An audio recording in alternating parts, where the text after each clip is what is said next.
Kau yakin, Rio? Rumah ini rasanya terlalu dingin.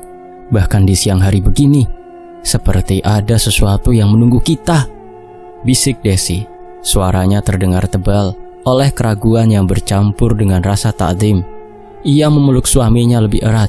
Mata Desi menyapu dinding-dinding kayu jati yang menjulang tinggi, seolah menyimpan bisikan rahasia dari masa lalu.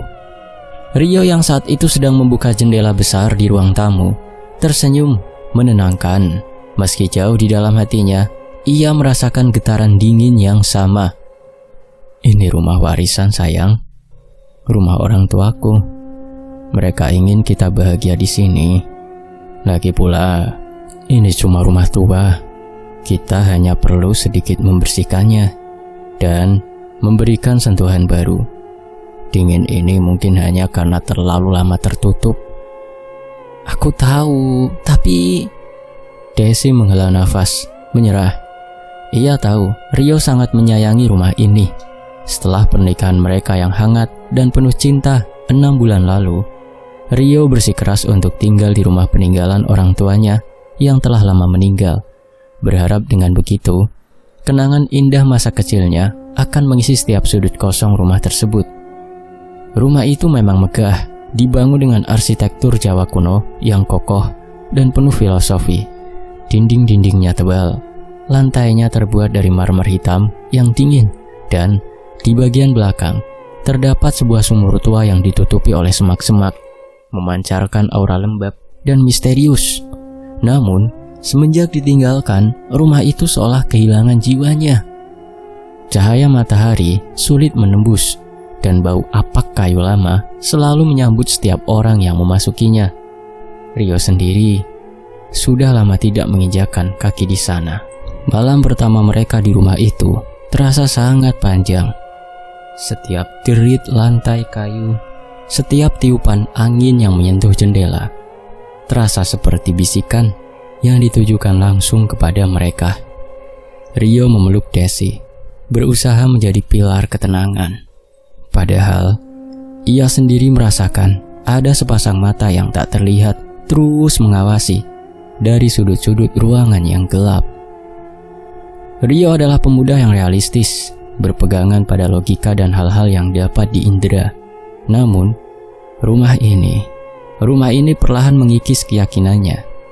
Ada momen-momen tertentu di tengah malam, saat ia terbangun tanpa sebab, ia akan mendapati Desi tertidur dengan wajah yang tegang, seolah sedang dikejar mimpi buruk yang tak terucapkan. Ia seringkali melihat bayangan sekilas di ujung matanya, bayangan yang terlalu cepat untuk dikenali, namun cukup nyata untuk meninggalkan jejak kecemasan di benaknya. Beberapa bulan berlalu, Rio dan Desi sudah mulai menyesuaikan diri dengan kehidupan mereka di rumah warisan itu. Mereka mengisi kekosongan dengan tawa dan rencana masa depan. Namun, suasana rumah tetaplah berat, seperti beban yang tidak pernah terangkat sempurna. Rio mulai terbiasa dengan suara-suara aneh di malam hari, menganggapnya sebagai ulah tikus atau pergerakan kayu karena perubahan suhu. Desi, meskipun masih menyimpan rasa takut, berusaha untuk tidak menunjukkannya agar Rio tidak khawatir. Namun, di tengah perjuangan mereka untuk menciptakan kehangatan, mereka tidak bisa mengabaikan panggilan kewajiban dan rasa sayang. Tepat sebulan yang lalu, ayah Desi meninggal dunia setelah sakit yang singkat. Kehilangan ini sungguh memukul hati Desi dan juga Rio yang sangat menghormati mertuanya.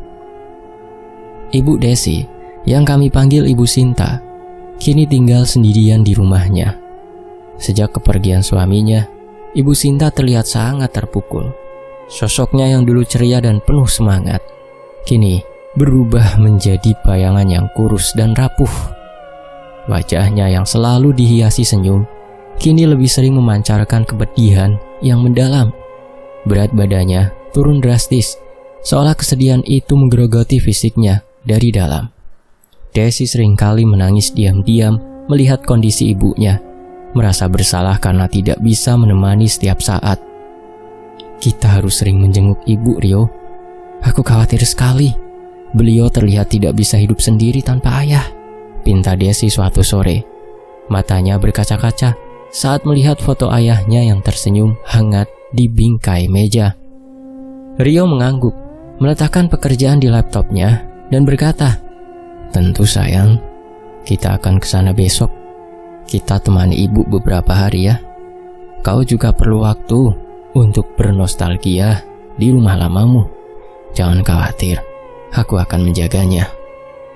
Keesokan harinya, mereka tiba di rumah Ibu Sinta yang terletak di sebuah kompleks perumahan yang tenang. Rumah itu tidak semegah rumah warisan Rio, namun terasa jauh lebih hangat dan hidup, atau setidaknya pernah terasa hidup. Kini, suasana duka yang pekat menyelimuti rumah itu, seolah energi kehidupan telah tersedot habis. Ibu Sinta menyambut mereka dengan senyum tipis yang terlihat dipaksakan. Matanya selalu berkaca-kaca dan suaranya terdengar serak. Desi segera bergegas memeluk ibunya. "Ibu, kenapa ibu kurus sekali? Ibu harus makan yang banyak ya. Kami di sini untuk ibu." "Ibu baik-baik saja, Nak. Cuma ibu belum terbiasa sendirian. Ayahmu benar-benar pergi," ucap Ibu Sinta lirih. Air mata Desi pun mulai menetes. Rio mencoba bersikap ceria, membawakan barang-barang, dan membantu membereskan rumah. Ia tahu, dalam kondisi seperti ini, Ibu Sinta membutuhkan kehadiran fisik dan pengalihan pikiran. Namun, setiap kali Rio melihat Ibu Sinta, ia merasakan sesuatu yang lebih dari sekedar kesedihan. Ada tatapan kosong di mata Ibu Sinta, seolah jiwanya sudah setengah terbang mengikuti suaminya. Tatapan itu membuat Rio merinding. Ini adalah duka yang berbeda. Duka yang terasa menarik Ibu Sinta ke dalam jurang kegelapan. Malam itu, Rio dan Desi tidur di kamar tamu yang bersebelahan dengan kamar Ibu Sinta. Mereka berdua tidak bisa tidur dengan nyenyak. Desi terus memikirkan ibunya, dan Rio, ia merasa tegang oleh keheningan yang menyesakkan di rumah itu. Tepat pukul 2 dini hari, Rio terbangun. Bukan karena suara langkah kaki atau deritan kayu, melainkan karena sebuah suara yang tak terduga. Racauan. Suara itu berasal dari kamar sebelah, kamar Ibu Sinta. Suaranya cukup keras, menyerupai kumaman yang terputus. Namun dengan nada yang sangat emosional. Rio menoleh ke samping. Desi masih tidur, tetapi dahinya berkerut, seolah ia juga merasakan gangguan tersebut dalam mimpinya.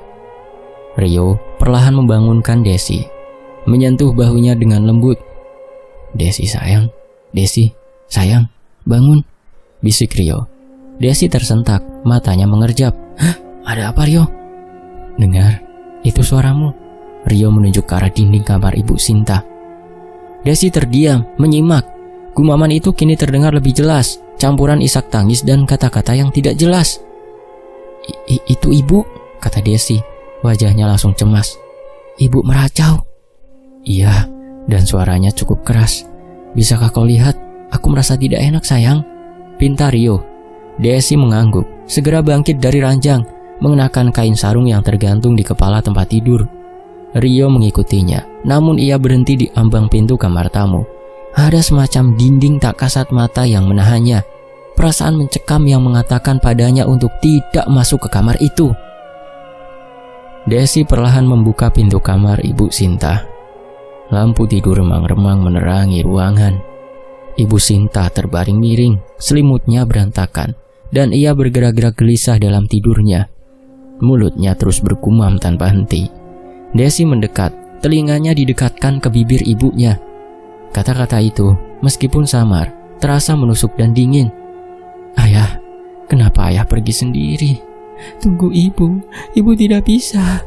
Ibu ingin ikut ayah. Ayah, bawa ibu ayah." Desi terhenyak. Gumaman itu, racauan itu, jelas berisi kerinduan yang telah berubah menjadi obsesi dan keinginan untuk mengakhiri hidup. Ibunya tidak hanya merindukan ayah, tetapi ayahnya seolah datang dan memanggilnya. "Bu, ibu, bangun bu." Desi mengguncang bahu ibunya dengan sedikit keras. Ibu Sinta tersentak kaget. Matanya terbuka lebar, nafasnya tersengal. Ia terlihat sangat bingung, seolah baru saja dipaksa kembali dari tempat yang jauh.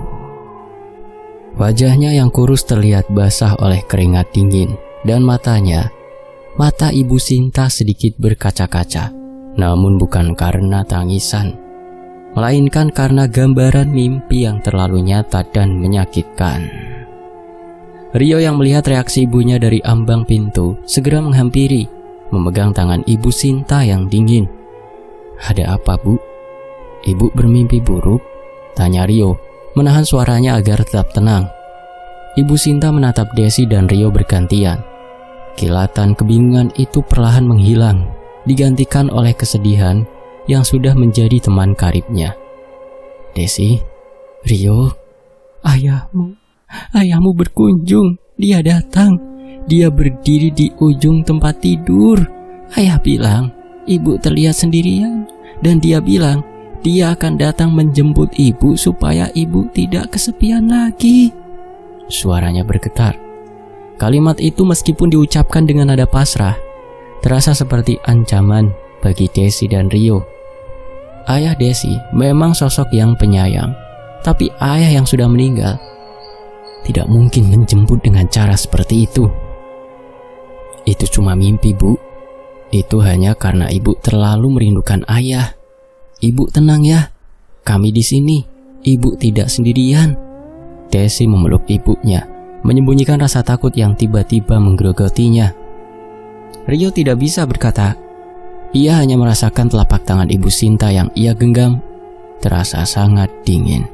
Sedingin lantai marmer di rumah warisannya. Ia juga merasakan samar-samar, seperti ada hembusan nafas yang dingin dan tak berbau. Baru saja menghilang dari kamar itu, Rio melihat ke sudut kamar, tempat yang tadi disebut Ibu Sinta sebagai tempat ayahnya berdiri. Tidak ada apa-apa, hanya bayangan tirai yang bergoyang pelan. Namun, bulu kuduk Rio sudah terlanjur berdiri tegak. Malam itu, Desi memutuskan untuk tidur menemani ibunya di kamar itu. Sementara Rio kembali ke kamar tamu, berusaha keras memejamkan mata, namun gagal. Rio dan Desi tinggal selama 3 hari di rumah Ibu Sinta, memastikan ibunya makan dan mencoba untuk mengajaknya berbincang-bincang hal lain selain tentang mendiang suaminya. Ibu Sinta memang terlihat lebih tenang selama mereka di sana. Racauan malamnya tidak terulang lagi. Rio dan Desi pun merasa sedikit lega, meyakini bahwa kehadiran mereka cukup untuk meredakan kesedihan dan pikiran-pikiran destruktif Ibu Sinta. Setelah merasa kondisi ibunya membaik, Rio dan Desi pun pamit kembali ke rumah mereka, berjanji akan sering berkunjung. Kehidupan kembali berjalan normal di rumah warisan Rio. Suara-suara aneh di malam hari kembali menjadi latar belakang yang samar. Rio kembali sibuk dengan pekerjaannya, dan Desi mencoba mengatasi kesedihannya dengan merawat rumah dan merencanakan masa depan mereka. 3 hari setelah kepulangan mereka dari rumah Ibu Sinta, tepatnya di suatu sore yang mendung, Desi sedang duduk di sofa ruang tamu, membaca sebuah buku. Ketika ponselnya berdering keras, nomor yang tertera di layar adalah nomor yang ia kenal baik, Pak Heru, tetangga Ibu Sinta yang rumahnya bersebelahan. Desi segera mengangkatnya. "Halo, Pak Heru, ada apa, Pak?" Suara Pak Heru terdengar tegang, terengah-engah, dan dipenuhi kecemasan yang nyata. "Desi, syukurlah kau angkat, Nak. Kau dan suamimu harus segera ke sini, sekarang juga." Jantung Desi mencelos. "Ada apa, Pak? Ibu kenapa?" "Ibumu. Beliau menunjukkan gelagat yang sangat mencurigakan. Kami semua di sini khawatir. Kami takut terjadi sesuatu yang tidak diinginkan." Suara Pak Heru bergetar. "Gelagat mencurigakan bagaimana, Pak? Tolong jelaskan, Pak." Desi berteriak. Air mata sudah siap tumpah. Rio yang mendengar nada panik Desi segera menghampirinya. "Desi, ada apa?" tanya Rio. Desi memberi isyarat agar Rio diam, fokus pada Pak Heru di ujung telepon. "Sejak kalian pulang, besoknya itu sudah dimulai. Bu Sinta mulai terlihat aneh. Kadang dia berjalan sendirian di teras. Tangannya melambai-lambai, seolah sedang mengobrol dengan seseorang. Dia tertawa, tapi tawanya hampa. Tidak ada orang di sana. Kami pikir ya, mungkin dia sedang berhalusinasi saking kesepiannya. Pak Heru terdiam sebentar, suaranya tercekat. Tapi ini makin parah, Desi. Kemarin lusa, dia berjalan ke arah sungai di ujung jalan sana. Dia berdiri di tepi jurang, menatap air yang mengalir deras, seolah-olah dia ingin melompat ke dalamnya. Kami para tetangga sudah siap lari untuk menahannya, tapi dia tiba-tiba berbalik dan berjalan pulang seperti tidak terjadi apa-apa. Dan tadi pagi, ini yang paling parah, Desi. Bu Sinta sedang berjalan di samping jalan raya, lalu tiba-tiba dia melompat ke tengah jalan. Tepat saat sebuah mobil van melintas cepat, dia melompat, membentangkan tangan, seolah meminta untuk ditabrak. Desi menutup mulutnya, menahan jeritan ngeri. Rio yang mendengar sebagian besar percakapan itu, matanya membelalak. Ini bukan lagi sekedar duka, ini adalah upaya bunuh diri yang terang-terangan, sebuah dorongan gaib yang kuat. Akan tetapi Desi, anehnya, kecelakaan itu tidak pernah terjadi. Entah bagaimana, mobil itu berhasil menghindar pada detik terakhir, bahkan sampai oleng ke bahu jalan. Dan saat kami lari mendekat untuk menyelamatkannya, dia kembali normal. Wajahnya terlihat linglung, seperti tidak sadar apa yang baru saja ia lakukan. Kami bertanya, Bu Sinta kenapa? Dia hanya menjawab, Saya di mana? Tadi saya mau kemana? Dia benar-benar seperti boneka yang baru saja dimainkan dan dibuang. Sekarang bagaimana kondisinya, Pak? Tanya Desi, suaranya serak. Saat ini dia sedang tertidur. Kami membawanya masuk, tapi dia terus meracau soal suaminya. Sebut-sebut, ayah sudah datang, ibu harus ikut. Kami sudah tidak sanggup menjaganya sendirian. Aku mohon, Nak, cepatlah datang. Iya, Pak Heru, kami akan segera ke sana. Terima kasih banyak, Pak. Tolong jaga ibu sebentar lagi, ucap Desi lalu menutup telepon. Desi menoleh pada Rio, wajahnya pucat pasi, matanya penuh horor. Rio, ibu dalam bahaya. Ini bukan cuma depresi, Rio, ini... Aku tahu sayang, bersiap-siaplah. Kita berangkat sekarang. Potong Rio, rahangnya mengeras. Perasaan tidak enak yang ia rasakan di malam racauan itu kini terbukti. Ibu Sinta sedang diganggu dan gangguannya bersifat mematikan. Perjalanan menuju rumah Ibu Sinta terasa seperti lomba melawan waktu. Desi terus menangis di samping Rio, membayangkan ibunya berdiri di tepi sungai atau melompat ke arah mobil yang melintas. Rio berusaha fokus mengemudi, namun pikirannya tak henti-hentinya memutar perkataan Pak Heru. Setibanya mereka di rumah Ibu Sinta, suasana di sana benar-benar tegang. Beberapa tetangga, termasuk Pak Heru dan istrinya, masih berkumpul di ruang tamu, menunggu dengan wajah cemas. Mereka menceritakan kembali kejadian itu, menambahkan detail-detail kecil yang membuat cerita itu semakin mengerikan. Mereka semua sepakat, Ibu Sinta seperti bukan dirinya sendiri. Dia seperti dipaksa oleh sesuatu untuk melakukan itu. Gerakannya cepat, tapi tatapannya kosong. Dan saat diselamatkan, dia benar-benar lupa, kata Bu Heru sambil menggelengkan kepala ngeri. Desi segera masuk ke kamar ibunya. Ibu Sinta memang sedang tertidur pulas, tetapi wajahnya masih memperlihatkan jejak ketegangan. Gumaman samar masih terdengar dari bibirnya yang kering. Rio duduk di sofa ruang tamu, mendengar cerita para tetangga, tetapi tiba-tiba fokusnya teralihkan. Saat ia memasuki rumah itu, ia langsung merasakan sesuatu yang berbeda. Atmosfer rumah itu tiba-tiba berubah.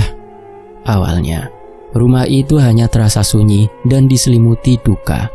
Kini, rumah itu terasa berat, dingin, dan kental dengan aura kemarahan, atau lebih tepatnya, lapar. Rio merasakan perubahan suhu yang drastis, meskipun di luar sedang sore hari dan cuaca mendung yang lembab. Di dalam rumah itu terasa seperti ada AC yang menyala pada pengaturan rendah. Udara dingin itu tidak merata, melainkan seperti aliran udara yang melewati tubuhnya, dari belakang punggungnya ke depan dadanya. Shh. Rio menoleh cepat. Tidak ada tirai yang bergerak, tidak ada pintu yang terbuka. Namun, Ia merasakan sensasi yang sangat jelas. Bulu kuduknya merinding, tegak lurus dari tengkuk hingga lengan, seolah ada tangan tak kasat mata yang menyentuhnya.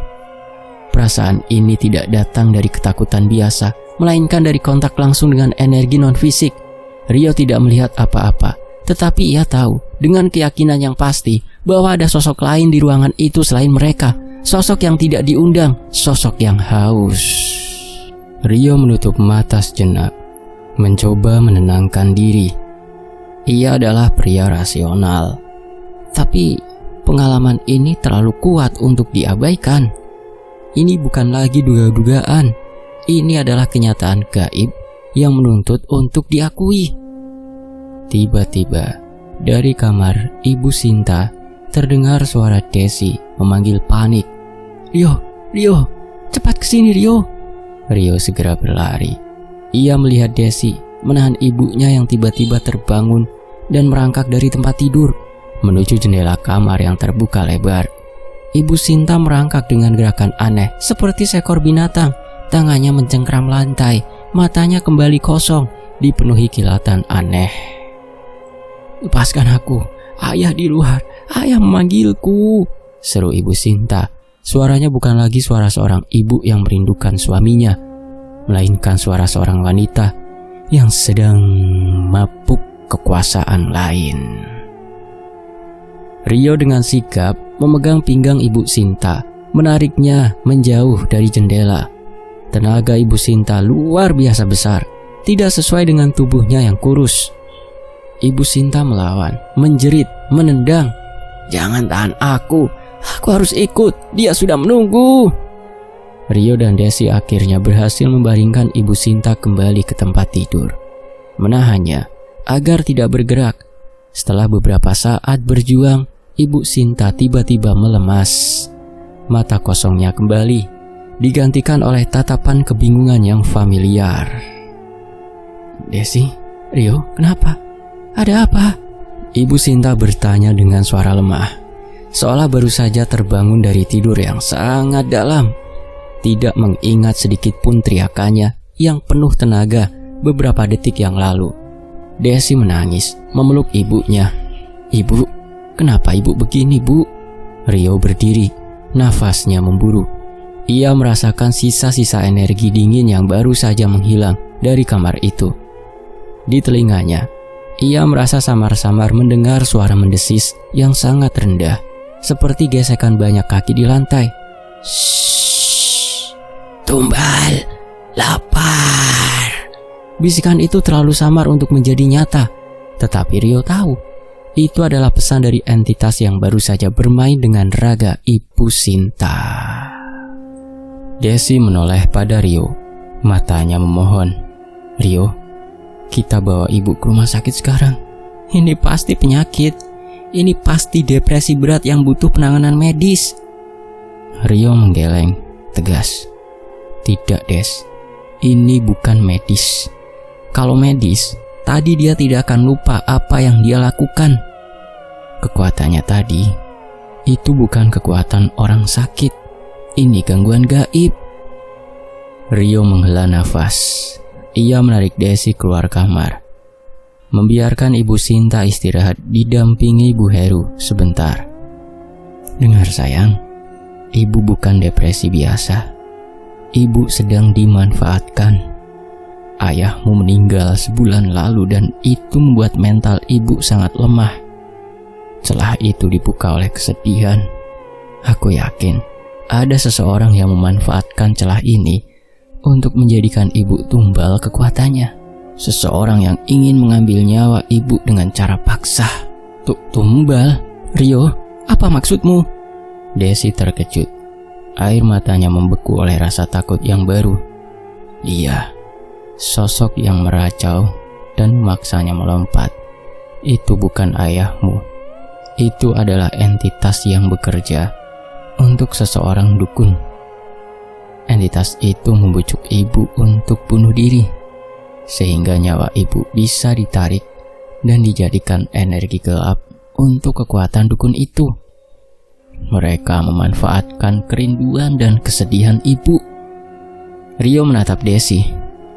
kita tidak bisa melawannya ke rumah sakit. Mereka hanya akan memberinya obat penenang. Kita butuh bantuan spiritual. Kita harus cari orang yang bisa mengusir sosok itu dan mengembalikan kesadaran ibu sepenuhnya. Rio segera mengeluarkan ponselnya. Ia teringat pada Rian, temannya semasa SMA yang kini tinggal di Wonosobo. Rian adalah pemuda yang dikenal memiliki kemampuan spiritual yang cukup baik, dan ia sering bercerita tentang gurunya yang hebat. Rio mencari nama Rian di kontaknya dan segera menghubunginya. Teman-teman kalau mau menyimpan kontak Mas Rian juga boleh. WhatsApp-nya ada di kolom deskripsi ya nanti. Setelah beberapa kali deringan, Rian mengangkat telepon. "Halo Yok, tumben, ada apa?" tanya Rian. Suaranya agak bising, terdengar seperti suara banyak orang di sebuah acara. "Rian, aku butuh bantuanmu Yan, penting sekali. Ibu mertuaku, beliau sedang diganggu gaib, parah. Dia dipaksa bunuh diri Yan. Aku butuh kau datang ke sini secepatnya Yan." Rio menjelaskan, suaranya mendesak. Rian terdiam di seberang telepon. "Aduh Yok, maaf sekali. Aku lagi di hutan. Ini lagi acara pramuka tingkat provinsi. Aku jadi pendamping siswa dari SMK ku dulu. Gak bisa kemana-mana. Aku baru bisa pulang 3 hari lagi." Rio merasa putus asa. Ya ampun Yan, 3 hari itu kelamaan. Ibuku bisa celaka sebelum itu. Tunggu, jangan panik. Begini saja, aku akan mencoba menghubungi guruku. Beliau ada di loji, dan beliau jauh lebih hebat dariku. Beliau bisa menyelesaikan masalah dari jarak jauh. Beliau adalah Pak Harjo, seorang spiritualis kejawen tingkat tinggi. "Pak Harjo, bisakah? Gangguan ini parah sekali Yan?" tanya Rio, masih ragu. "Percayalah padaku Yok, Pak Harjo sudah menangani kasus yang jauh lebih berat. Aku akan mengirim pesan singkat kepadamu setelah aku berhasil menghubunginya. Tunggu ya, janji Rian." Rio menutup telepon dengan perasaan campur aduk. Setidaknya ada harapan. Beberapa saat kemudian, ponsel Rio bergetar. Sebuah pesan WhatsApp dari Rian. "Yok, sudah kutelepon guruku. Beliau bersedia bantu. Nanti beliau akan menelponmu langsung. Jelaskan semua detailnya. Beliau bilang, siapkan mental. Ini gangguan berat." Rio hanya bisa mengangguk pada Desi yang berdiri di sampingnya. Mereka menunggu dalam ketegangan. Beberapa jam berlalu, menjelang maghrib, Rio sedang duduk di teras bersama Desi, mencoba menenangkan istrinya. Ketika ponselnya berdering, nomor tak dikenal. Rio bergegas menerima telepon itu. "Halo, ini siapa?" "Assalamualaikum Nak Rio, saya Harjo, saudaranya Mas Rian. Dia tadi menghubungi saya. Katanya sampean butuh bantuan." Terdengar suara seorang lelaki paruh baya yang tenang dan berwibawa, namun memancarkan kekuatan yang aneh. "Waalaikumsalam Pak Harjo. Iya Pak, benar. Terima kasih banyak sudah mau membantu." Rio segera menjelaskan. Rio bercerita dengan detail, dari mulai kematian ayah Desi, kondisi Ibu Sinta yang kurus, racauan di malam hari, hingga puncaknya, tingkah aneh Ibu Sinta yang mencoba bunuh diri, dan perasaan Rio akan adanya kehadiran gaib yang dingin di rumah itu. Pak Harjo mendengarkan dengan sabar, tanpa memotong. Setelah Rio selesai, ada keheningan panjang di telepon. "Baik Nak Rio, saya mengerti. Gangguan ini memang kuat. Energinya sudah terlalu dalam. Ini adalah serangan tumbal. Seperti yang kamu duga, sosok yang mengganggu itu adalah pesuruh yang memanfaatkan kelemahan batin ibumu akibat duka yang teramat sangat." "Lalu apa yang harus saya lakukan Pak?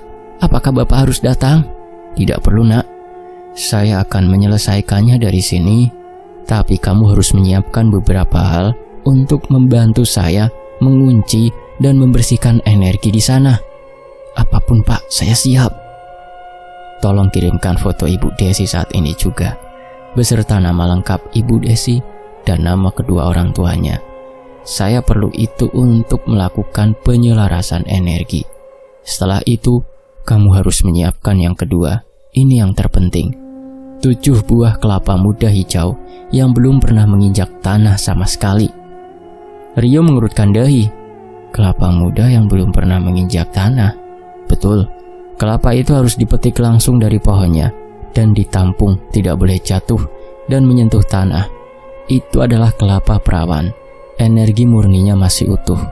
Setelah kamu dapatkan, saya minta kamu membentangkan sajadah di atas kasur tempat Ibu Desi tidur. Lalu, letakkan ke-7 kelapa muda itu di atas sajadah tersebut. Ini adalah media untuk saya menarik dan meruati sukma ibumu yang sudah setengah terenggut. Saya sanggup, Pak Harjo. Saya akan mencarinya sekarang juga. Rio segera mematikan telepon. Ia menjelaskan permintaan Pak Harjo kepada Desi. Desi meskipun bingung dengan permintaan kelapa perawan itu, hanya bisa pasrah dan mengangguk. Rio segera meminjam mobil tetangga yang kebetulan seorang pedagang buah dan mencari kelapa muda perawan itu. Butuh waktu 2 jam berkeliling ke beberapa kebun hingga ia berhasil mendapatkan 7 kelapa muda hijau yang masih segar dan dijamin belum pernah menyentuh tanah. Setibanya di rumah, Rio dan Desi segera melaksanakan instruksi Pak Harjo. Ibu Sinta yang kembali tertidur diangkat perlahan-lahan. Sajadah dibentangkan di atas kasur dan 7 kelapa muda itu diletakkan dengan hati-hati di atas sajadah, seperti barisan permata hijau. Pemandangan itu terasa ganjil.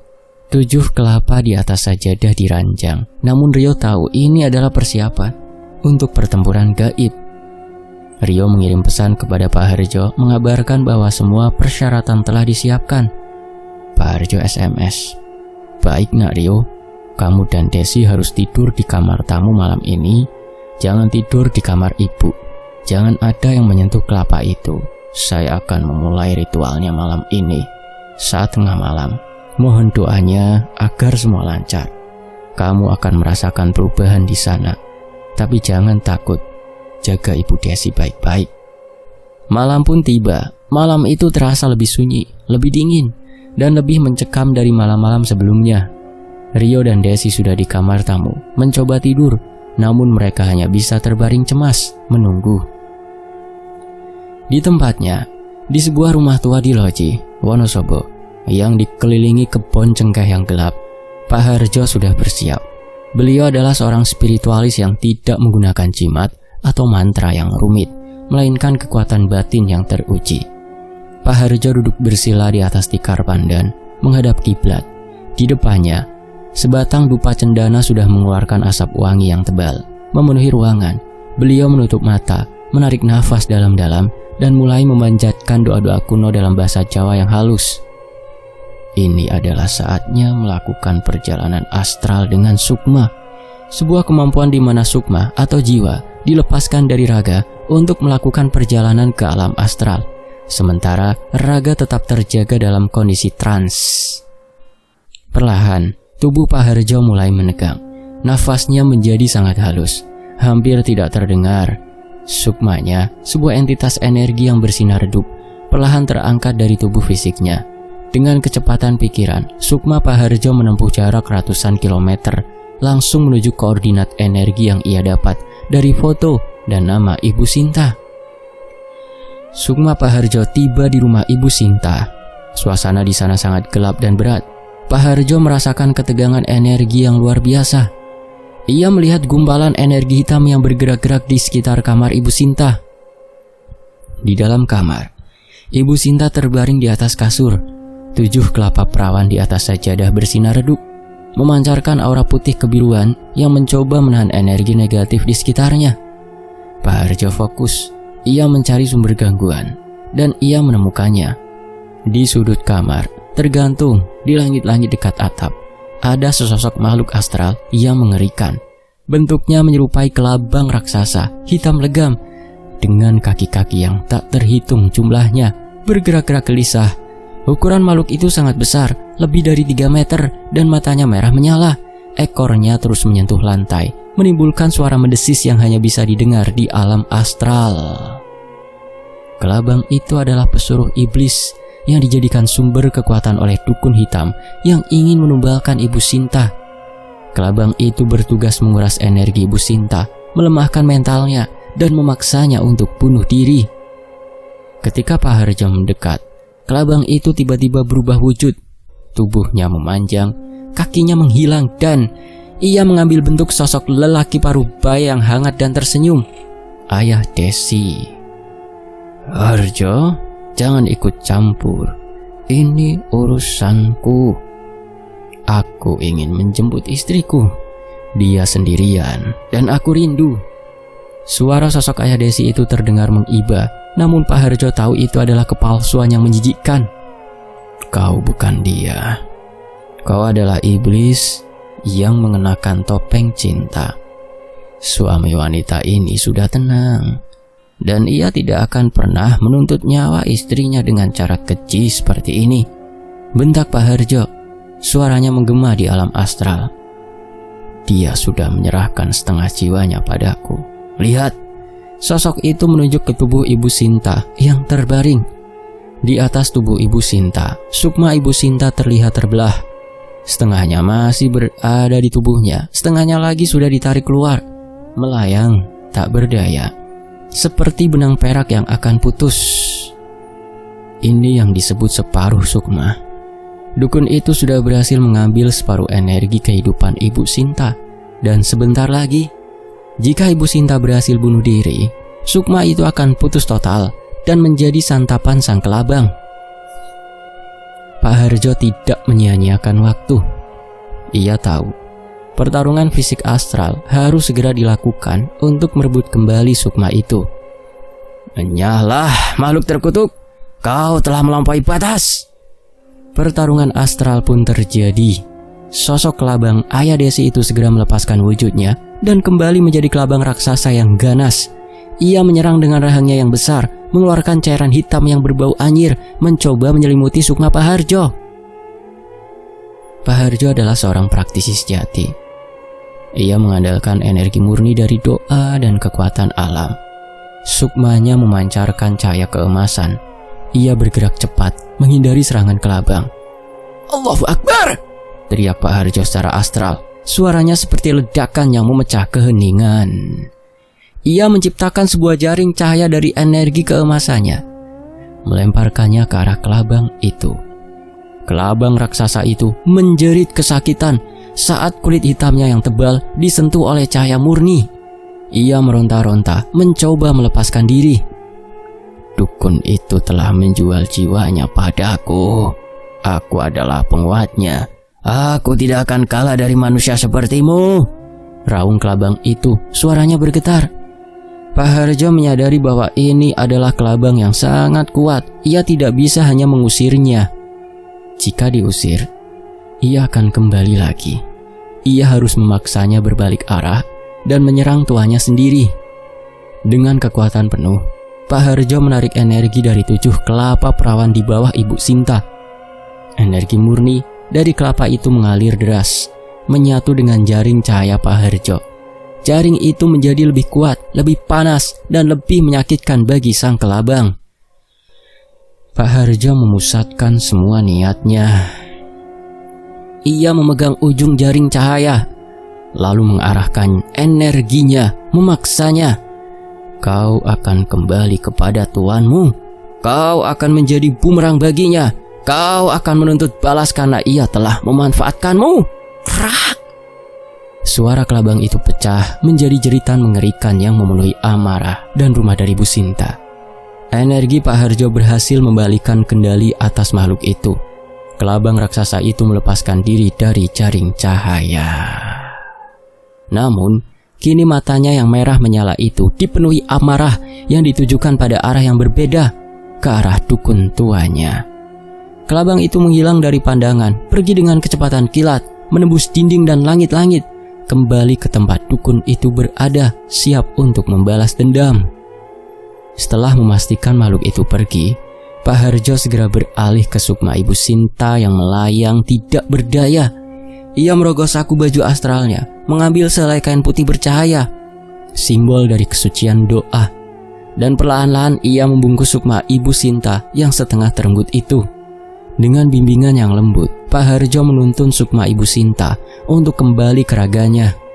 Sukma itu perlahan menyatu seperti asap yang ditiup kembali ke dalam cerobong. Setelah Sukma itu kembali utuh, tubuh fisik Ibu Sinta terlihat lebih tenang. Ketegangan di wajahnya menghilang. Pak Harjo tahu tugasnya sudah selesai. Ia menarik kembali Sukmanya dari rumah itu kembali ke loji. Sementara itu, Rio dan Desi yang masih terjaga di kamar tamu tiba-tiba merasakan perubahan yang drastis. Udara dingin yang mencekam yang tadinya terasa berat dan menusuk tiba-tiba menghilang, digantikan oleh kehangatan yang aneh, seperti sisa-sisa api unggun yang baru saja padam. Mereka berdua merasakan bulu kuduk mereka yang tadinya berdiri tegak perlahan-lahan merata dan beban di dada mereka terangkat.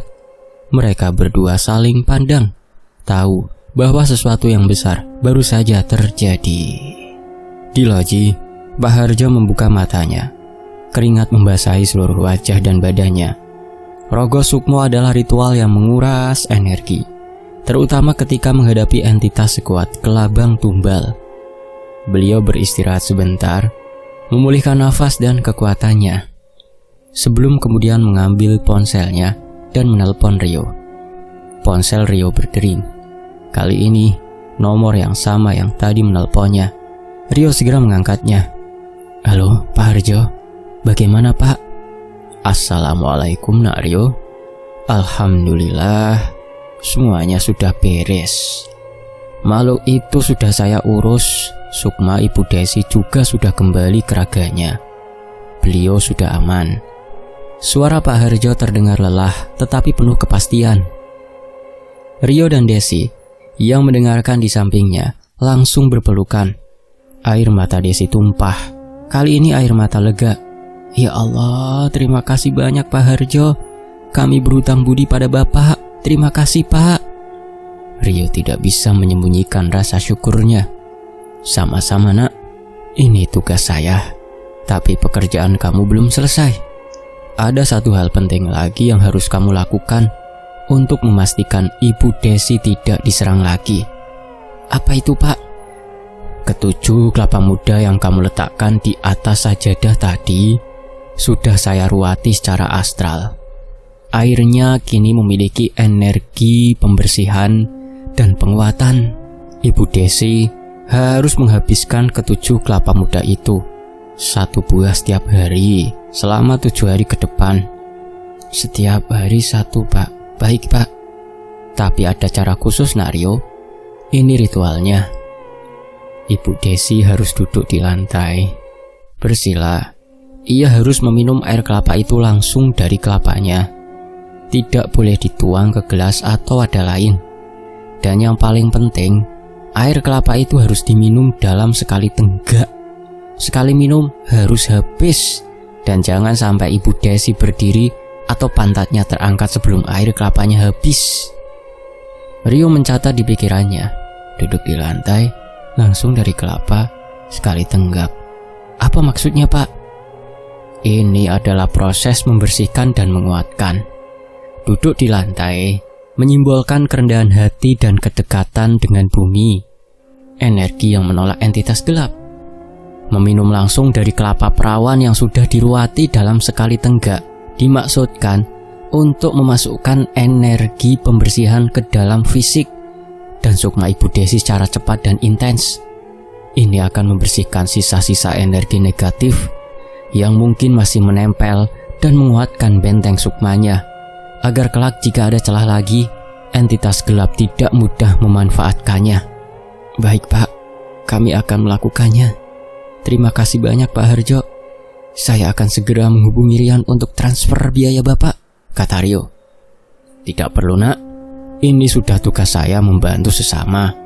Rian sudah seperti anak saya sendiri. Cukup doakan saya sehat dan bisa terus menolong orang lain. Assalamualaikum. Waalaikumsalam, Pak Harjo. Telepon ditutup. Rio menoleh pada Desi. Wajahnya kini dipenuhi harapan. Mereka segera masuk ke kamar Ibu Sinta. Ibu Sinta masih tidur. tapi ia terlihat jauh lebih tenang. Wajahnya tidak lagi pucat dan nafasnya teratur. Keesokan paginya, Ibu Sinta terbangun. Ia terlihat bingung, tetapi kali ini kebingungannya adalah kebingungan normal. "Desi, Rio, kenapa kalian di sini lagi? Ibu kenapa?" tanyanya. Suaranya kembali normal meski masih lemah. "Ibu sakit. Kami di sini untuk merawat ibu," jawab Desi.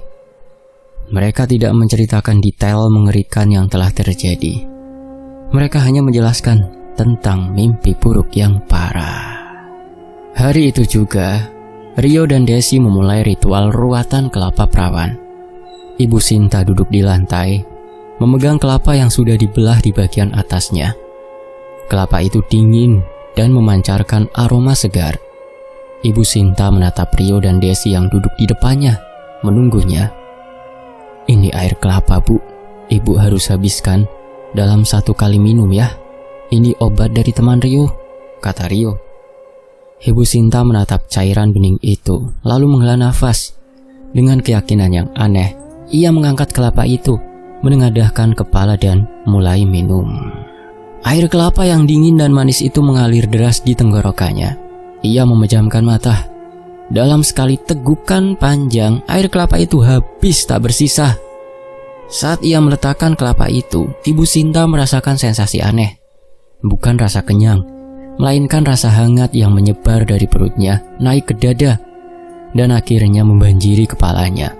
Ia merasa seperti ada kabut tebal yang baru saja terangkat dari benaknya. Selama 7 hari berikutnya, ritual itu terus dilakukan. Rio dan Desi menjaga Ibu Sinta, memastikan ia tidak pernah sendirian. Mereka mendengar cerita dari para tetangga bahwa sejak malam, Pak Harjo melakukan ritual. Tidak ada lagi tingkah aneh dari Ibu Sinta. Kehangatan rumah itu kembali.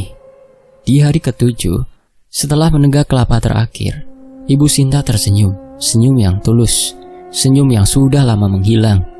"Terima kasih, Nak. Ibu merasa lebih baik, seperti baru bangun dari tidur yang sangat panjang dan berat. Ibu sadar, Ayah memang sudah pergi, dan Ibu harus melanjutkan hidup. Ibu tidak akan sendirian, kan?" Desi memeluk ibunya erat-erat. "Tentu saja tidak, Bu. Kami di sini." Rio membalas senyum Desi. Meskipun cerita horor ini berakhir dengan kelegaan, Rio tahu bahwa pengalaman ini telah mengubah segalanya. Ia tidak akan pernah lagi menganggap rumah warisannya hanya sebagai rumah tua yang dingin. Ia tahu, di balik dunia yang terlihat, selalu ada bayangan yang mengintai, menunggu celah dalam jiwa yang lemah. Dan setelah kejadian tersebut, Rio dan Desi menjadi lebih sering menjenguk Ibu Desi yang supaya tidak larut dalam kesendirian dan merasa selalu memiliki teman hidup selain suaminya. Seringkali juga Ibu Desi diajak untuk menginap di rumah mereka. Selesai. Semoga bisa mengambil hikmah dari kisah ini. Terima kasih Pak Harjo, terima kasih Mas Rian, dan terima kasih teman-teman yang sudah menyimak hingga selesai. Sampai jumpa di kisah berikutnya. Wassalamualaikum warahmatullahi wabarakatuh. Alhamdulillah, tetap di Fakta Sejarah.